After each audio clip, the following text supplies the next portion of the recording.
Yo soy Amairani y les voy a presentar el tema de trauma de abdomen. Empezando por el trauma cerrado de abdomen, tenemos que los órganos más frecuentemente afectados en diferentes literaturas son el vaso o el hígado, seguido del intestino, páncreas y riñón. El hígado es el más afectado en general y es el más afectado en trauma contuso. Además que el intestino es el más afectado en trauma penetrante y el vaso es el más afectado como necesidad de laparotomía por trauma contuso. Hablando del FAST, significa una evaluación enfocada con ecografía de trauma. Su función principal es la detección rápida de líquido libre en cavidades tanto peritoneal, pericárdica o intratorácica. Tiene varias indicaciones como la evaluación inicial de pacientes con trauma cerrado o penetrante y además es recomendado para pacientes hemodinámicamente inestables. Su principal contraindicación va a ser la necesidad de cirugía inmediata. Y existen varias limitaciones como la baja sensibilidad para una detección de hemorragia mínima, o sea menor a 500 mililitros, lesiones en intestino, mesenterio, retroperitoneo o diafragma. Además que la presencia de aire o grasa visceral puede limitar la visualización y es muy común falsos negativos o falsos positivos ya que es operador dependiente. Ahora tenemos diferentes tipos de transductores por los que podemos ver diferentes tipos de imágenes, como lo podemos ver aquí. Y existen diferentes posiciones y formas en las que se pueden poner y las que se deben poner el ultrasonido. La región pericárdica se ocupa para detectar el hemopericardio, el cuadrante superior derecho y el cuadrante superior izquierdo para detectar hemoperitoneo, así como la pelvis para evaluar presencia de líquido libre. Como lo tenemos en estas imágenes, cada imagen ve una diferente porción donde se puede detectar hemorragias. Ahora, hablando del lavado peritoneal, es una técnica que ya casi no se ocupa porque ha sido reemplazada en su mayoría por el uso de tomografía y ultrasonido, pero se ocupa para detectar hemoperitoneo en pacientes con trauma abdominal hemodinámicamente estables y cuando el FAST es negativo pero existe la sospecha clínica todavía. Se usa insertando un catéter en cavidad peritoneal y se aspira para analizar la presencia de sangre, bilis, bacterias o contenido intestinal. Un reencuentro más de 100.000 glóbulos rojos se considera un hemoperitoneo.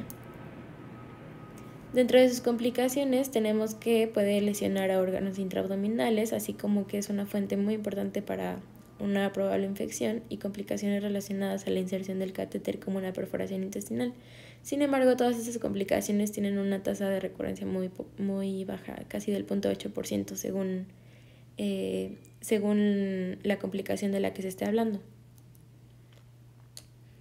Ahora, para decir que es una prueba positiva, tenemos varios criterios.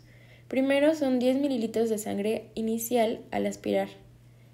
Es decir, a la primera posición en la que se pone el catéter y se aspira, si hay más de 10 mililitros de sangre, es un criterio para prueba positiva. Además de 100 mililitrocitos por metro cúbico o 500 leucocitos por milímetro cúbico, y bacterias, además de la presencia de bilis. Una prueba intermedia, es decir, que hay una sospecha grande, pero no se puede decir que sea positiva, es líquido rosado, o sea, con sospecha de que haya sangre, de 50 a 100 mililitrocitos o de 100 a 500 leucocitos. Además, una prueba negativa se puede considerar si hay un aspirado claro, si hay menos de 50 mililitrocitos o si hay menos de 100.000 leucocitos. Ahora también tenemos la TAC y esta va a ser útil para identificar lesiones en órganos sólidos, por ejemplo vaso o hígado.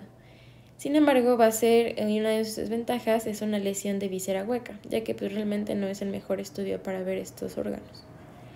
Y dentro de las ventajas es que puede identificar lesiones que podrían no ser evidentes en ultrasonido, como justamente lesiones en intestino, mesenterio, vejiga urinaria y demás.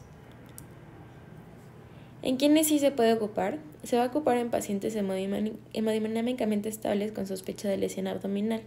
Por ejemplo, un paciente que se le haya hecho ya un ultrasonido y haya sido negativo, pero sigue teniendo dolor abdominal o pélvico persistente.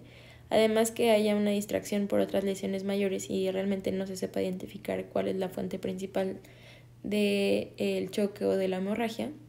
Signos de irritación peritoneal, anemia sin explicación evidente o traumatismos de alta energía, por ejemplo, accidentes de tránsito, caídas de altura, en donde también se pudieron lesionar otros órganos o de estructuras anatómicas como las lumbares, o si hubo fracturas y demás. Además, se puede ocupar para hallazgos clínicos o ecográficos dudosos, por ejemplo, un FAS positivo o no concluyente, y además de un paciente con disminución del nivel de conciencia que dificulte la evaluación clínica. Y tenemos la que también puede ocuparse para evaluación de lesiones inespecíficas, por ejemplo, una sospecha en daños de órganos sólidos como hígado, vaso, riñones o páncreas, o un hematoma retroperitoneal en donde es más difícil verlo por el FAST. Ahora, hablando de trauma penetrante, hablando de criterios de exploración quirúrgica, tenemos que se va a ocupar la inestabilidad hemodinámica, además de signos de peritonitis, dolor abdominal severo, rigidez o defensa involuntaria, evisceración de órganos, herida por arma de fuego o heridas, o evaluación diagnóstica adicional. Los órganos más frecuentemente afectados se pueden dividir en dos. En general, hablando de traumas penetrantes, sería más común el intestino delgado, pero se puede dividir por arma blanca o por arma de fuego. Por arma blanca puede ser más común que sea el primer órgano afectado, el hígado, seguido por el intestino delgado, el diafragma, el estómago y el colon. Y hablando de arma de fuego, es más común que se lastime el intestino delgado, seguido del colon, hígado, estómago, riñones y otras estructuras retroperitoneales. Y tenemos la cirugía de control de daños. Esta se divide básicamente en 3 fases. Hablando de la primera fase, tenemos que va a empezar con el control de la hemorragia. Esto se va a lograr mediante la ligadura de vasos sangrantes en la cirugía, además de un empaquetamiento quirúrgico con gasas de compresión, que hablaremos después cómo se va a hacer, y uso de técnicas hemostáticas como compresión. Luego tenemos el control de la contaminación, es decir, una reparación temporal o resección de órganos huecos lesionados.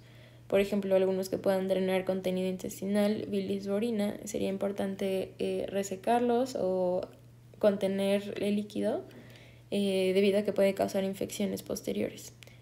Y también se puede ocupar el uso de cierre definitivo del abdomen o una bolsa de Bogotá o un sistema VAC que pueda mantener el abdomen cerrado mientras los cirujanos puedan determinar que ya se pueda cerrar el abdomen. Luego tenemos la segunda fase, que es la de reanimación. Esta va a ser una corrección de la triada letal del trauma, que se identifica por acidosis, hipotermia y coagulopatía. Primero, la acidosis metabólica se va a lograr estabilizar mediante una optimización del soporte ventilatorio y manejo de líquidos. La hipotermia va a lograrse estabilizar mediante dispositivos de calentamiento activo, y la coagulopatía con transfusiones de hemoderivados y factores de coagulación. Siguiendo, tenemos la explicación del empaquetamiento abdominal.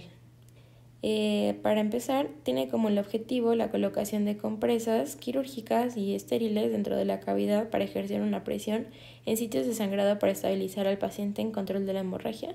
Este permite la corrección de coagulopatías, acidosis e hipotermia. Es importante tener en cuenta que no debe exceder las 72 horas, aproximadamente entre de 24 a 72 horas máximo, porque un tiempo prolongado puede exacerbar el riesgo de infección intraabdominal. Además, existen varios tipos de complicaciones, como el síndrome compartimental abdominal, por el aumento de la presión intraabdominal de todas las compresas que están dentro del abdomen, además del riesgo de infecciones y de lesiones iatrogénicas que pudieran lastimar órganos internos. Ahora, siguiendo con la cirugía de control de daños, tenemos la tercera fase, que va a ser una cirugía definitiva. Esto se habla que una vez estabilizada el paciente, dentro de unas 24 a 48 horas aproximadamente, se tiene que retirar el empaquetamiento quirúrgico. Además, se tiene que realizar una reparación definitiva de las lesiones. Es decir, si es que hubiera como algún drenaje o lo que sea, se tiene que hacer una anastomosis intestinal, cuidando de que no haya drenaje intestinal o serohemático o orina dentro de la cavidad abdominal, además de una reconstrucción de los órganos sólidos y un cierre definitivo del abdomen, ya sin empaquetamiento ni nada. También tenemos la bolsa de Bogotá, que es una técnica de cierre temporal abdominal en pacientes con trauma severo.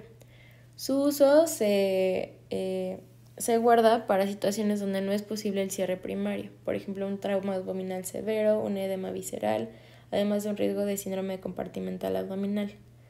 Existen varias ventajas, por ejemplo, el principal es que evita el síndrome compartimental y facilita el acceso para reintervenciones. En cirugías donde no pudo identificarse o los órganos están muy edematizados, sirve mucho ya que posteriormente a que los órganos se puedan desinflamar un poco, simplemente quitan la bolsa de Bogotá y vuelven a reintervenir sin tener que volver a abrir o cerrar piel. Además es una forma económica de manejar a estos pacientes con traumas abdominales severos y previene una evisceración. Hablando del hematoma retroperitoneal, dentro de la clínica tenemos que puede haber hipotensión, signos de shock hipovolémico, dolor abdominal o lumbar. También tenemos que la distensión abdominal puede ser sin origen evidente y en algunos casos puede haber incluso el síndrome de Gray-Turner. También tenemos la tríada de Lenk, que va a haber dolor abdominal, masa palpable y shock hipovolémico. Dentro de las causas, la principal es el traumatismo cerrado en un 70% y un traumatismo penetrante en un 30%. Es más común que haya hematoma retroperitoneal en uno cerrado. Además puede haber lesiones vasculares, incluso lesiones de la aorta y lesiones de órganos retroperitoneales como riñón, páncreas, duodeno, colon ascendente o descendente. Existen algunas complicaciones como la persistencia del sangrado, que haya también síndrome compartimental abdominal, sepsis o abscesos retroperitoneales y una falla multiorgánica como resultado del shock. Y por último, el hematoma retroperitoneal se puede dividir en diferentes zonas. La zona 1 es la centromedial, esa es la supramesocólica e inframesocólica. La zona 2 va a ser en los flancos, perirenal, paraduodenal y pericolónica, y la zona 3 pélvica. Y listo, creo que como conclusión puedo dejar que es importante identificar los órganos más comúnmente lesionados en trauma cerrado y trauma penetrante para poder darle un manejo. Además es importante identificar las formas diagnósticas y terapéuticas como el FAST, el TAC o el lavado peritoneal para tenerlo en cuenta en nuestras próximas rotaciones.